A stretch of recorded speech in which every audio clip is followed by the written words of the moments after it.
బందర్ అనే ఒక చిన్న గ్రామంలో రవి అనే ఒక యువకుడు ఉండేవాడు. అతను జీవితంలో పైకి రావడానికి చదువే అవసరం లేదు, వ్యాపారమైన చేసుకోవచ్చు అని అందరికీ చెప్తూ ఉండేవాడు.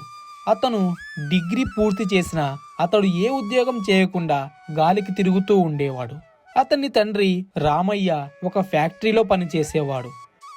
అతని తల్లి ఇంటి పనులు చేసుకుంటూ ఒక చిన్న బండిపై కూరగాయలు అమ్ముకుంటూ ఉండేది. ఒకరోజు రవి తండ్రి, ఏంటే వాడు డిగ్రీ పూర్తి చేసి కూడా ఇలా రోడ్ల మీద పడి తిరుగుతూ ఉన్నాడు. వాడితో పాటు చదువుకున్న వాళ్ళందరూ ఏదో ఒక ఉద్యోగం చేసుకుంటూ పెళ్లి చేసుకొని సంతోషంగా బ్రతుకుతున్నారు. వీడు మాత్రం గాలి తిరుగులు తిరుగుతున్నాడు. తండ్రి బుద్ధులు ఎక్కడికి పోతాయి? తండ్రిలాగే కొడుకు. నువ్వప్పుడు ఎలా బేకారుగా తిరిగావో ఇప్పుడు వాడు అలాగే తిరుగుతున్నాడు. మీ ఇద్దరికి చెప్పలేక నేను చేస్తున్నాను. సర్లే, నేను చెప్తాలే వాడికి. అమ్మా, ఆకలేస్తుంది, అన్నం పెట్టు. సరేరా, ముందు నేను చెప్పేది విను అని తండ్రి చెప్పింది మొత్తం తనకి చెప్తుంది. మీ నాన్న ఊరిలో సమాధానం చెప్పలేక తలదించుకుంటున్నారా. నా మాట విని ఏదో ఒక పని చేయరా. అమ్మా, మీరేం బాధపడకండి అమ్మా.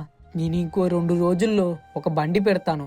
మటన్ పూరి అమ్ముతూ మిమ్మల్ని పోషించుకుంటానమ్మా. సరేరా, ఇక్కడే ఉండు అని లోపలికి వెళ్ళి డబ్బు తీసుకొచ్చి తన కొడుక్కిస్తుంది. ఇదిగో, ఈ డబ్బు పెట్టుబడికి ఉపయోగించుకో అని ఆశీర్వదిస్తుంది.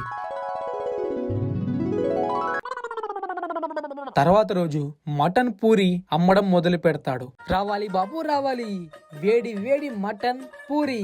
రోజు ఉదయం పూట ఇడ్లీ, సాంబార్, దోశ ఎవరైనా తింటారు.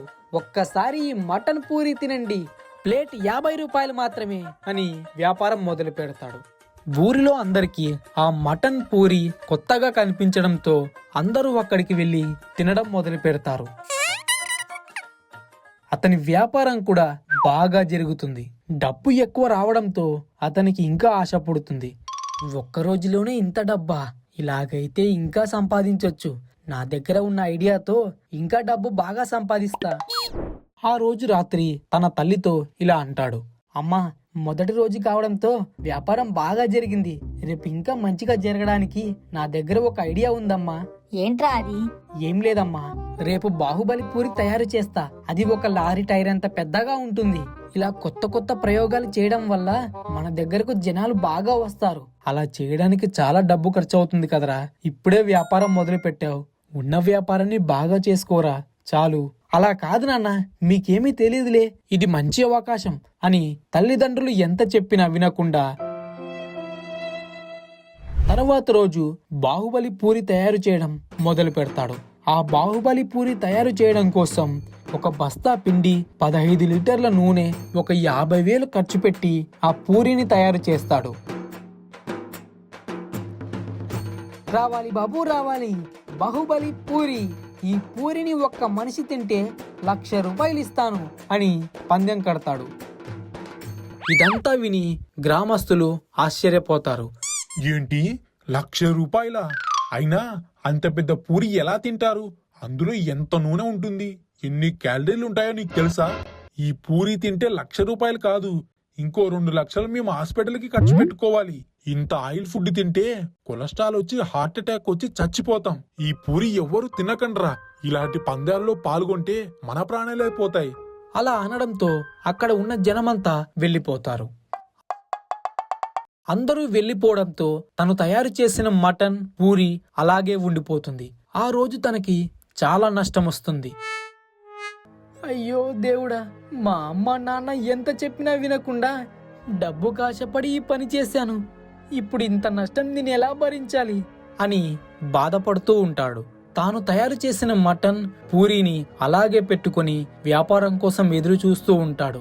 ఇక ఎవ్వరూ రాకపోవడంతో ఆ పూరి మటన్ని ఒక అనాథాశ్రమంలో ఇచ్చేస్తాడు.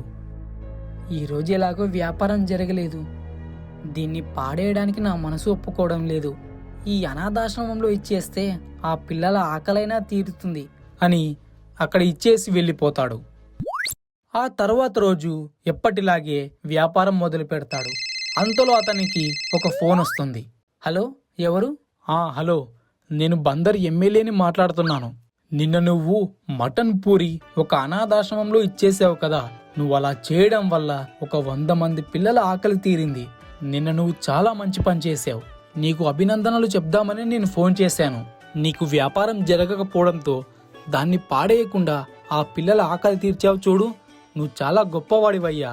ఇక నుంచి వారంలో ఒక్కరోజు ఆ అనాథాశ్రమానికి నీ మటన్ పూరి తయారు చేసి ఇవ్వు. దానికి అయ్యే ఖర్చంతా నేను భరిస్తాను. ఆ మాటలు విన్న రవి చాలా సంతోషిస్తాడు. చాలా థ్యాంక్స్ సార్, మీరు నా పాలిట దేవుడిలా వచ్చారు. సరేనయ్యా, మంచిగా వ్యాపారం చేసుకో అని ఫోన్ పెట్టేస్తాడు.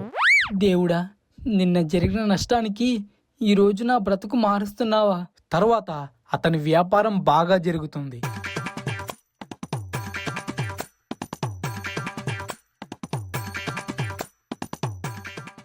ఆ రోజు రాత్రి ఇంటికి వెళ్లి జరిగింది మొత్తం తల్లిదండ్రులకు చెప్తాడు.